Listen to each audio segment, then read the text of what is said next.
సంతోషమేనా? దాదాపు 245 రూపాయల టికెట్ నీకు ఉచితంగా వచ్చింది. సంతోషమేనా?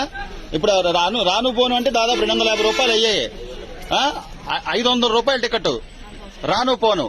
సంతోషమేనా? సీఎం గారికి ఏం చెప్తావు? చంద్రబాబు గారికి సంతోషం అని చెప్తావు. సో ఈ పథకం ద్వారా అంటే మీ అందరికి ఉపయోగమే కమ్మా. ఏదైనా ఊర్లో ఎప్పుడైనా రావాలన్నా, హాస్పిటల్కి చూపించుకోవాలన్నా సంతోషమేనా?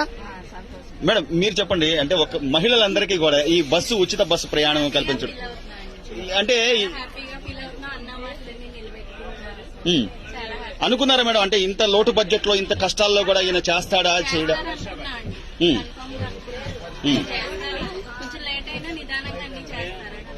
సో అంటే ఉద్యోగాలు చేసే మహిళలకు కానివ్వండి, లేకపోతే ఏదైనా కొద్ది పని మీద వెళ్లే వాళ్ళకి కానీ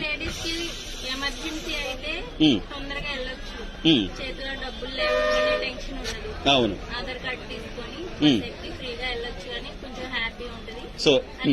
సో అత్యవసరమైనప్పుడు అంటే మనం ఇదే సరదాగా వెళ్ళెక్కి వచ్చేది కాదు కదా, మన అవసరాన్ని బట్టి వెళ్తుంటాం తప్ప. ఈ పథకం అనేది దీనికి స్త్రీ శక్తి అని పేరు పెట్టడం కూడా ఎలా అనిపిస్తుందమ్మా? సీఎం గారికి ఏం చెప్తారు మీరు? రైట్. అన్ని పథకాలన్నీ వస్తున్నాయా? పిల్లలకి, తల్లికి వందనం, పెన్షన్లు, పెద్దవాళ్ళు ఎవరైనా ఉంటే పెన్షన్లు అని కానీ. సంతోషమేనా? Right right.